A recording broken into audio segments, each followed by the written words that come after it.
அறுவை சிகிச்சையில்லா குணம் இது ஆயுட்கால நிவாரணம். டாக்டர் ஸ்ரீவர்மாஸ்.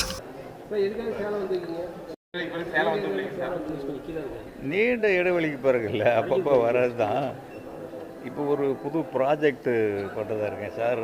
ஐயனார் உங்கள் கம்பெனி பேர் சொல்லுங்கள். ஸ்ரீ போயம்மன் மூவிஸ்.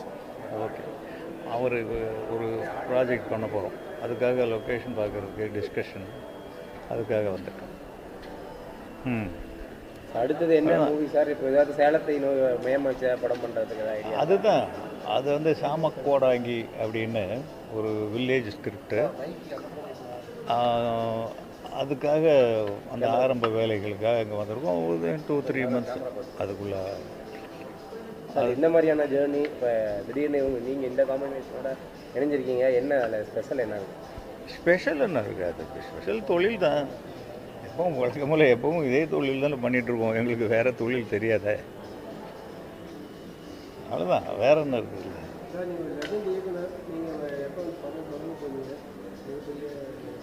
ஒரு 2 மாதத்துலேருந்து 3 மாதம் ஆகும். இப்போ தான் ஸ்கிரிப்டும் இருக்க ஆரம்பிச்சிருக்கேன். நான் அதை ஃபினிஷ் பண்ண தான் வந்திருக்கேன். அதுக்கு மொத்தம் அது லொக்கேஷன் பேஸ்டு ஸ்கிரிப்டு. ஒரு ட்ரை லேண்டோ ஃபாரஸ்ட்டு வேணும். அந்த இடத்துல இந்த விறகு வெட்டிகளுடைய கதை, அந்த மாதிரி ஒரு இடங்கள் பார்க்க தான் போகிறோம். அதுக்காக தான் ஸ்பெஷலாக சேலம் வந்தது.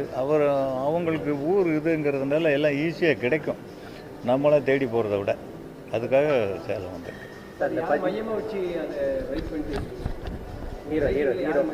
ஹீரோ கிடையாது, கதை தான் கதாநாயகன். மற்றபடி இதில் அந்தந்த கதாபாத்திரத்துக்கு யாரோ ஆரம்பத்துலேருந்தே நியூ ஃபேஸ் தானே இருந்தது எப்போவுமே. அது மாதிரி தான். இந்த பஞ்சு முட்டாய் இந்த இஷ்யூ போயிட்டுருக்குல்ல, அதை பற்றி அது என்ன போயிட்டுருக்கு? இஷ்யூ பெரிய இஷ்யூ தான் போயிட்டுருக்கு. பஞ்சு மிட்டாய் மட்டும் இல்லை, ஒத்தரவா தரேன், தூதுவளை இலை அரைச்சி, அந்த 3 பாட்டுமே இஷ்யூவில் தான் இருக்குது. இப்போ அது அப்படி தான் இருக்குது. இப்போ வந்து இப்போ வர்ற புது இயக்குநர்களுக்கு புதுசாக திங்க் பண்ணுறதுக்கு அவ்வளோ தூரம் முடியல.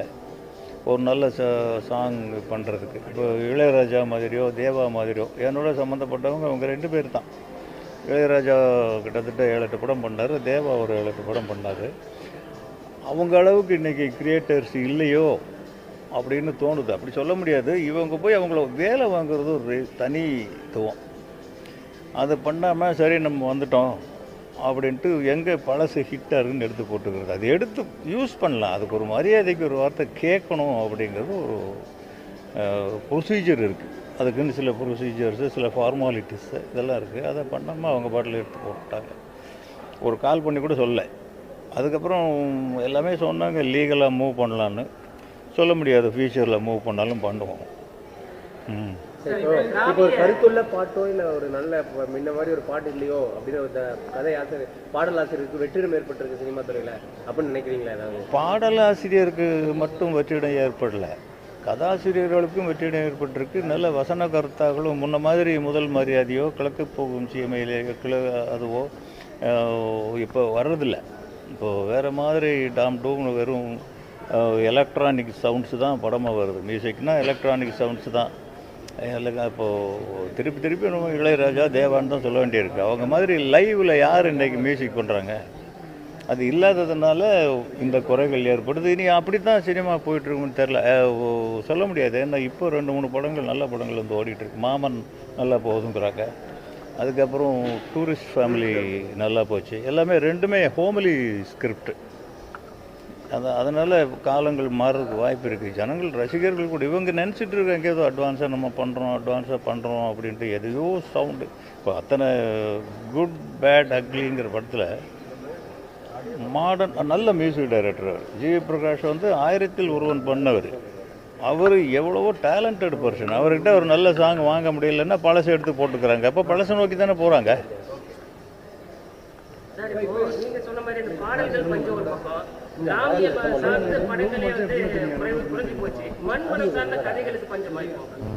பஞ்சமெல்லாம் கிடையாதுங்க, எடுக்கிறவங்களுக்கு தான் பஞ்சம். வரவங்க புதுசாக ஏதோ பண்ணுறேன்னு சொல்லிட்டு எதையோ பண்ணிகிட்டு இருக்கிறாங்க. இன்றைக்கி கல்ச்சர் மாறிடுச்சு, மக்களுடைய மனப்பான்மையே மாறிடுச்சு. இன்றைக்கி போதை கலாச்சாரம் அதுக்குது நிறைய அட்வான்ஸாக தான் போகிறாங்க. அந்த மாதிரி தான் எடுக்கணும்னு தப்பாக நினச்சிட்டு இருக்கிறாங்க. ஏன்னா அம்மா அப்பா மாமன் மச்சான் பாசம் சித்தப்பா பெரியப்பாங்கிறது இந்த மண்ணை விட்டு போகவே போகாது. அதுக்குள்ளே சுற்றி இருக்கிறது தான் நம்ம வாழ்க்கை. அதுலேயும் தமிழ் கலாச்சாரங்கிறது ரொம்ப சிறப்பான ஒன்று. இவங்க அதை விட்டுட்டு இப்போ இருக்கிற கலாச்சாரத்தோடு போய் அந்த மாதிரி போகிறதுனால தான் இதை விட்டு அவே போயிடுறாங்க. 100க்கு 99 படங்கள் ஓட மாட்டேங்குது இல்லையா? இப்போ குட் பை டக்லி ஓடலைன்னா கூட மாமன் ஓடுது. நீங்கள் லோ பட்ஜெட் படம். ரெண்டாவது அந்த டூரிஸ்ட் ஃபேமிலிங்கிறது ரொம்ப சின்ன பையன் டைரக்டர் வித்தியாசமாக ஒன்று கொடுத்துருக்காரு. அந்த படத்துக்கு என்ன தேவையோ, அந்த காட்சிக்கு என்ன தேவையோ, அதை தவிர அதில் வேறு எதுவுமே கிடையாது. இப்படியா எடுக்கிறாங்க இப்போ வர டைரக்டர்கள்லாம் அந்த படத்துலேருந்து கொஞ்சம், இந்த படத்துலேருந்து கொஞ்சம், இந்த படத்துலேருந்து கொஞ்சம். இப்போ நான் வந்து கதையே எழுத ஆரம்பிக்கல, இப்போவே வந்து அந்த லொக்கேஷன் பார்க்கணுன்னு வரோம் இல்லையா? அவங்க அப்படி கிடையாது. ஒரு 10 பேர் ஹோட்டலில் ரூம் போட்டு உட்காந்துக்கிட்டு டிஸ்கஸ் பண்ணி அந்த படத்தில் என்ன, அந்த படத்தில் பண்ண, கொரியன் படத்தில் என்ன, ஜப்பானீஸ் படத்தில் என்ன, இப்படி தான் எல்லாருமே பண்ணுறாங்க. அதுதான் இந்த சினிமாவினுடைய இப்போது இருக்கிற ஒரு சரியான பொசிஷனில் இல்லை. எந்த இடத்துல இருக்குன்னு தெரியல. 100 படத்துக்கு 99 படம் லாஸில் தான் வருது. அதுக்கு காரணம் திட்டமிடல், தேடுதல் இல்லை.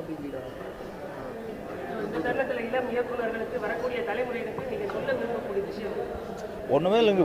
ஒரு தொழில் பண்ணோம்னா இது ஒரு அருமையான தொழில். சினிமாவோட நல்ல தொழில் எங்கேயுமே கிடையாது. இதையும் திட்டமிட்டு ஒழுங்காக பண்ணால் நம்மளை நம்பி பணம் போடுற தயாரிப்பாளர் அவர் லாபம்ங்கிறது இன்றைக்கி கொஸ்டின் மார்க்கு தான். அசலாவது எடுத்துக்கிட்டு போனால் அவர் திருப்பி சினிமாவில் தான் கொண்டு வந்து போடுவார். இதை புரிஞ்சுக்கணும். இதை புரிஞ்சுக்கிட்டு ஃபஸ்ட்டு அந்த தயாரிப்பாளரை காப்பாற்றுறது எப்படி அப்படின்னு திட்டமிட்டு அவங்க படம் பண்ணாங்கன்னா, ரெண்டாவது நமக்கு ஒரு மொராலிட்டி இருக்குது. இதை தான் சொல்லணும் அப்படின்ட்டு. ஒரு 1000 பேர் இருக்கிற ஹவுஸில் நமக்கு கருத்துக்களை சொல்கிறதுக்கு சுதந்திரம் கொடுத்துருக்காங்க. அதில் நம்ம ஏதாவது அந்த மாதிரி படங்களை பண்ணணும். எல்லோரும் மதிக்கக்கூடிய சிறந்த மனிதர் அப்துல் கலாம் அந்த கேரக்டர்ல தனுஷ் பண்ணப்படுறாரு. அதை பற்றி இல்லை, அது இங்கே வேண்டாம். அது வேறு என்ன, நீங்கள் அப்படி சொல்ல போனீங்கன்னா இன்றைக்கி ஃபுல் டே இங்கே உட்காந்து பேசணும், அவ்வளோ போயிடும். அது பெருமையான விஷயந்தான். அப்துல் கலாம் நம்ம உயிரில் கலந்த மனிதர், தமிழ்நாட்டிலேயே சிறந்த மனிதர், உலகத்தில் சிறந்த மனிதர். அவராக என் மகன் தனுஷ் நடிக்கிறாருன்னா அது நமக்கும் ஒரு பெருமை தான். அது சார் இப்போ இருக்கிற காலகட்டத்தில் வந்து ரொம்ப அதிகமாக இருக்குது. எல்லாம் இப்போ கிரியேட்டிவ் ரொம்ப ஆபாச வார்த்தைகள் இருக்குது. ஏன்னா குழந்தைங்களோட போய் படம் பார்க்க வேண்டிய சூழல் இருக்குது. இது எப்படி நீங்கள் பார்க்க உங்கள் காலகட்டத்தில் இந்த வார்த்தைகள் அதுக்கான அதை தவிர்க்கணும்னு தான் சொல்கிறேன் நானுமே. என்ன சினிமாவில் வந்து சொல்கிறதுக்கு ஒரு புத்தகத்தில் இந்தந்த வார்த்தைகள் தான் வரணும்னு இருக்குது. ஒரு மேடையில் பேசும்போது இப்படி தான் பேசணும்னு ஒரு நாகரிகம் இருக்குது. சினிமாங்கிறது பொதுமக்களுக்கு நேரடியாக போகிறது. நமக்கு கிடைச்ச வாய்ப்பில் நல்ல விஷயங்களை சொல்லணும். அதில் வந்து இன்றைக்கி எல்லாத்தையுமே சொல்லிட்டு வர்றாங்க, எல்லாத்தையுமே பேசுகிறாங்க அப்படின்னாக்கா அது தவிர்க்கப்பட வேண்டிய ஒரு விஷயந்தான். அந்த கடமை நமக்கு தான் இருக்குது. சார், உங்க கூட ஐயனார் அவர்கள் 25 ஆயிரம் பொது வாழ்வில் அரசியல் வாழ்வில் இருந்தாங்க. சினிமா துறைக்கு வந்திருக்காரு. அவருடைய பங்களிப்பு சரியா இருக்குங்களா? உங்க கூட இணைஞ்சிருப்பாங்க. அது இனிமேல் தானே தெரியும். இப்போ தானே வந்துருங்க. சரியாக இருக்கும். அவர் நல்ல மனிதர். நிறைய சாதாரணமாக